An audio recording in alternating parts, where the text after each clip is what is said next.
He was superior to a normal human in every aspect. Born as the first son of Archduke Dragonia, he grew up curious about the vastness of the outside world. But the palace maids were always overly protective of him. On his 8th birthday, his father gifted him a sword, and the palace sent a holy knight to oversee his training. At first, he was excited to begin learning, but he soon realized it was less about training and more about torture. While being relentlessly beaten, he also had to study politics and diplomacy to prepare for his future role as Archduke. At the age of 16, he set out into the world, determined to gain recognition from the goddess. After defeating an orc army that was invading a city, 4 years later, he finally met her. The goddess gave him a sacred quest to prove his honor and faith. Years passed, and after completing the quest, he became one of the youngest ever to attain the rank of Holy Knight. For the next several years, he fought tirelessly, tearing apart goblins, crushing orc armies, and rising to become a war knight of the kingdom. At 35,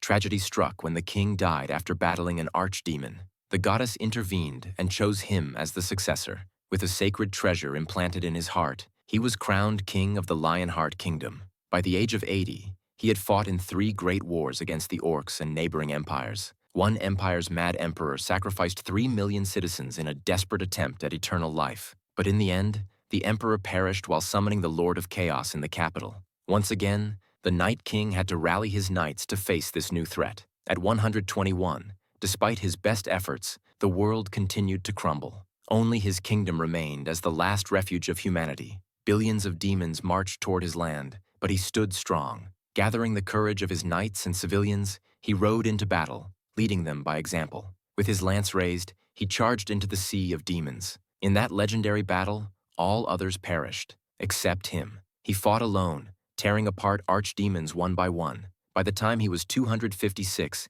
he destroyed the last remaining demon gate, trapping all remaining demons in his world. He continued hunting them until he reached the age of 300, when finally, he eradicated the last of the demons. This is the story of the Night King who returned with the god. You can watch the full recap by clicking the button below.